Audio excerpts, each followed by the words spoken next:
Israel பாலஸ்தீன பிரச்சினை கடந்த 7ஆம் தேதி தொடங்கி இருக்கிறது. அதிலும் குறிப்பாக காசா பகுதியில் இருக்கிற ஹமாஸ் போராளிகள் நடத்திய தாக்குதலுக்கு பிறகு இஸ்ரேலிய ராணுவம் இப்பொழுது அதிரடியான தாக்குதல்களை பாலஸ்தீன பகுதிகளில் குறிப்பாக காசா பகுதிகளில் மேற்கொண்டு வருகிறது.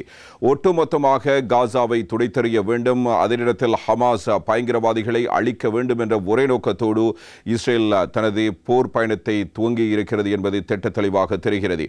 ஒரு பக்கம் இஸ்ரேலினுடைய அறைகூவல் ஒருவாறு இருக்க, இதனிடத்தில் அமெரிக்காவினுடைய ஆதரவும் உடனடியாக இஸ்ரேலுக்கு கிடைத்திருக்கிறது. அமெரிக்க அதிபர் ஜோ பைடன் தன்னுடைய ஆதரவு நிலைப்பாட்டை வெளிப்படுத்தி இருக்கிறார். அதே நேரத்தில் அமெரிக்காவினுடைய வெளியுறவு அமைச்சராக இருக்கிற பிளிங்கனும் உடனடியாக இஸ்ரேலுக்கு புறப்பட்டு சென்றிருந்தார். அங்கு சென்று நானும் ஒரு யூதன், எனக்கும் உணர்வு இருக்கிறது, எனவே இஸ்ரேலிய மக்களாகிய உங்களோடு நானும் இருக்கிறேன் என்ற கருத்தினை அவர் பதிவு செய்ததோடு என்ன செய்ய வேண்டுமோ அத்தனையும் செய்வோம், அதே நேரத்தில் ஹமாஸ் பயங்கரவாதிகளை ஒழிப்போம் என்ற ஒரு அறைகூவல் அவராலும் விடுக்கப்பட்டிருக்கிறது. இதனிடத்தில் அமெரிக்காவினுடைய மேலும் சில பாதுகாப்பு துறை சார்ந்தவர்களும் இந்த பயணத்தில் இணைந்து கொள்ள இருப்பதாக கூறப்படுகிறது. இவ்வாறான ஒரு நிலையில் ஜெர்மனி நாடும் தன்னால் முடிந்த அளவுக்கு இஸ்ரேலுக்கு உதவிகளை வழங்குவதற்கு தயாராக இருப்பதாக அறிவித்திருக்கிறது. இத்தாலி, பிரான்ஸ், பிரித்தானியா போன்ற நாடுகளும் இஸ்ரேலுக்கு இவ்வாறு ஆதரவு கரம் நீட்டியிருக்கிற அதே நேரத்தில் இந்த போர் எங்கு போய் முடியும் என்கிற ஒரு அச்ச சூழலையும் வெளியாகி இருக்கிறது.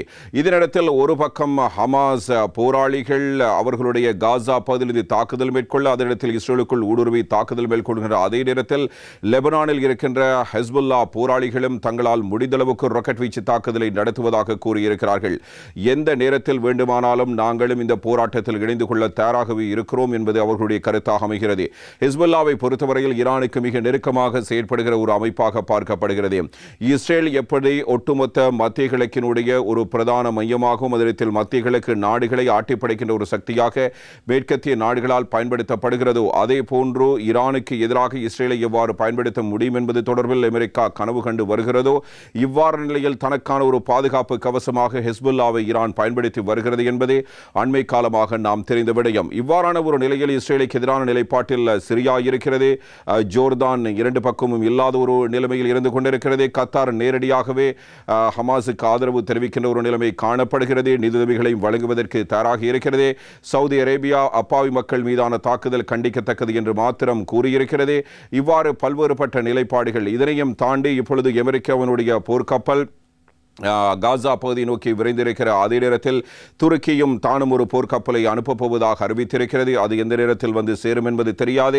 இப்படி பார்க்கிற பொழுதோ இந்த போர் எந்த இடத்தை நோக்கி நகரப் போகிறது என்ற கேள்விகள் எழுகின்றன. இதே நேரத்தில் சீனாவினுடைய ஓரளவுக்கு ஆதரவான ஒரு நிலைப்பாடு, வடகொரியாவின் ஆதரவு நிலைப்பாடு, ரஷ்யாவினுடைய ஆதரவு நிலைப்பாடு என பாலஸ்தீன மக்கள் தொடர்பில் ஒரு அக்கறையுடனான கருத்துக்கள் அவர்களாலும் வெளிப்படுத்தப்பட்டு வருகிறது.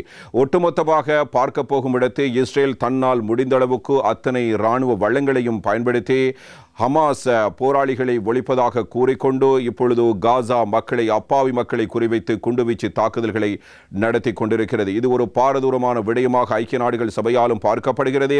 அதனையும் தாண்டி அந்த மக்களுக்கு மின்சாரம் இல்லை, நீரில்லை, மருந்து விநியோகம் இல்லை, எந்த ஒரு விநியோக நடவடிக்கையும் இடம்பெறாது என்றும் இஸ்ரேல் அறிவித்திருக்கிறது. மிக மோசமான ஒரு நடவடிக்கையாக இது பார்க்கப்படுகிறது. ஒட்டுமொத்தமாக ஒரு இனப்படுகொலைக்கான நடவடிக்கையை இஸ்ரேல் மேற்கொண்டு வருவதான கருத்துக்கள் இப்பொழுது மனித உரிமை அமைப்புகளால் குற்றச்சாட்டுகளாக முன்வைக்கப்படுகின்றன. இப்போது கடைசி நேரத்தில் காசாவை ஒட்டுமொத்தமாக துடைத்தெறிய வேண்டும், அங்கிருக்கின்ற ஹமாஸ் பயங்கரவாதிகளை கண்டறிந்து அவர்களையும் சுட்டு வீழ்த்த வேண்டும் என்ற ஒரே நோக்கத்தோடு இஸ்ரேல் ராணுவம் புறப்பட்டிருக்கிறது. இப்போது அந்த எல்லை பகுதிகளை சுற்றி இப்பொழுது கவசக ரக வாகனங்கள் வந்து கொண்டிருக்கின்றன. இப்பொழுது பல இடங்களில் அவை வந்தடைந்திருக்கின்றன. இவ்வாறான நிலையில் எந்த நேரத்திலும் தரைவழி தாக்குதல் ஆரம்பமாகும் என்கிற ஒரு எதிர்பார்ப்பு இருக்கிறது. அதனிடத்தில் நீங்கள் உள்ளே வாருங்கள், அப்போது நாங்கள் பார்த்து கொள்ளலாம் என்கிற ஒரு நிலைப்பாட்டில் ஹமாஸ் இருப்பது போன்றும் தெரிகிறது. அவர்களுடைய கருத்துக்கள் அவ்வாறு தான் இருக்கிறது. இவ்வாறான நிலையில் இவர்கள் தாக்குதலை தொடங்கினார்கள். பிறகு இஸ்ரேல் அதிரடியாக தாக்குதலை நடத்தியிருந்தது. அப்பாவி மக்கள் கொல்லப்பட்டுக் கொண்டிருக்கிற நேரத்தில் 2 தினங்களுக்கு முன்பு மீண்டும் ஹமாஸினால் ராக்கெட் வீச்சு தாக்குதல்கள் நடத்தப்பட்டிருந்தன. இதே நேரத்தில் வெள்ளிக்கிழமை தினத்தில் முஸ்லிம் நாடுகள் ஒரு சிலவற்றிலும், அதே நேரத்தில் ஏனைய ஒரு சில இடங்களிலும் இந்த பாலஸ்தீன அப்பாவி மக்களுக்காக வேண்டுதல்களும் பிரார்த்தனைகளும் இடம்பெற்றன. அதே நேரத்தில் அதற்கான அறைகூவல்களும் விடுக்கப்பட்டிருந்தன என்பதை பார்க்கலாம். இப்போது அந்த நாட்டில் காணப்படுவது மிகப்பெரிய சுகாதார நெருக்கடி.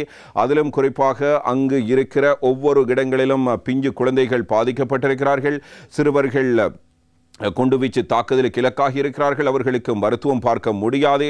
அங்கிருக்கின்ற சர்வதேச ஊடகவியலாளருடைய உறவினர்கள் கூட இவ்வாறான ஒரு நிலையில் உயிரிழந்திருக்கிறார்கள். சிலர் உயிருக்கு போராடி கொண்டிருக்கிறார்கள்.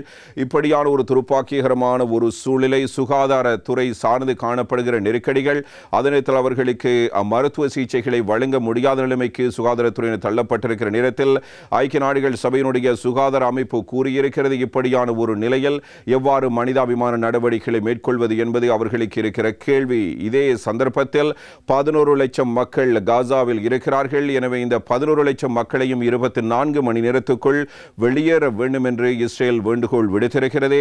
இவ்வாறு வெளியேற முடியாது. எவ்வாறு ஒரே நாளில் 11 லட்சம் மக்களையும் வெளியேற்றுவது, எந்த இடத்துக்கு வெளியேற்றுவது என்பது மிக முக்கியமான கேள்வி. ஐக்கிய நாடுகள் சபையும் இந்த கேள்வியினை எழுப்பியிருக்கிறது. இது ஒரு மிகப்பெரிய மனிதாபிமான நெருக்கடியாக மாறுவதற்கான வாய்ப்புகள் நிறையவே இருக்கின்றன என்பதுதான் ஐக்கிய நாடுகள் சபை வைக்கின்ற முக்கியமான கருத்து. இதே நேரத்தில் இந்த 11 லட்சம் மக்களும் வெளியேற்றப்பட்டதற்கு பிறகு தரைவழி தாக்குதலை ஆரம்பிக்கலாம் என்கிற ஒரு நினைப்பில் இஸ்ரேல் இருக்கிறது. தொடர்பான துண்டு பிரசுரங்களும் ஹமாஸ் பகுதிக்குள் வீசப்பட்டிருக்கிறது, காசா பகுதிகளுக்குள் வீசப்பட்டிருக்கிறது. ஆனாலும் ஹமாஸ் அமைப்பினர் அவ்வாறு செல்ல வேண்டாம் என்ற ஒரு வேண்டுகோளை விடுக்கிறார்கள். அவ்வாறாக இருந்தால் இந்த மக்கள் பணை கைதிகளாக மாறக்கூடும் என்கிற ஒரு நிலைமையும் ஏற்படலாம். எது எவ்வாறு இருப்பினும் மிக மோசமான கொடூரமான ஒரு தாக்குதல் களமாக இந்த காசா எல்லை பகுதி இப்பொழுது மாறியிருக்கிறது. இது 3ஆம் உலகப் போராக மாறுமா, அல்லது சர்வதேச நாடுகளுடைய தலையீட்டுடன் இந்த பிரச்சனை முடிவுக்கு வருமா, அல்லது வழமையாக இஸ்ரேல் பாலஸ்தீன் பிரச்சனை என்பது இவ்வாறான குண்டுவீச்சு தாக்குதல்கள் நடைபெறும், பாலஸ்தீனர்கள் அதிக அளவில் உயிரிழப்பார்கள், அதனைத் தொடர்ந்து சர்வதேச ஊடகங்கள் அதனை செய்தியாக வெளியிடும், பிறகு ஒரு சமாதான பேச்சுவார்த்தை வரும், இடையில் அது முடிந்துவிடும், மீண்டும் இடையிடையே பிரச்சனைகள் வரும். அவ்வாறு நடைபெறப் போகிறதா என்று பார்த்தால் அதற்கான வாய்ப்புகள் இல்லை. இந்த பிரச்சனை நிச்சயம் தொடரும் என்றே நாங்கள் எதிர்பார்க்கலாம். ஏனென்றால் இதனை ஏனைய நாடுகளும் அமெரிக்காவுக்கு எதிராக இதனை பயன்படுத்த சில சர்வதேச சக்திகளும் தயாராக இருக்கின்றன. அதனத்தில் இஸ்ரேல் போன்ற நாடுகளும் அரபு நாடுகளை குறிவைத்து தாக்குதல் நடத்துவதற்கான ஒரு வாய்ப்பாகவும் ஒரு சந்தர்ப்பமாகவும் இதனை பார்த்து கொண்டிருப்பது திட்ட தெளிவாக தெரிகிறது. இது எங்கு போய் முடியும் என்பது தெரியவில்லை. ஆனாலும் இப்போது நடந்து கொண்டிருப்பது மிக முக்கியமான மனித பேரவலமாகவே திகழ்கிறது, காணப்படுகிறது. துயரமான சம்பவங்கள் பல அந்த பகுதியில் அரங்கேறிக் கொண்டிருக்கின்றன.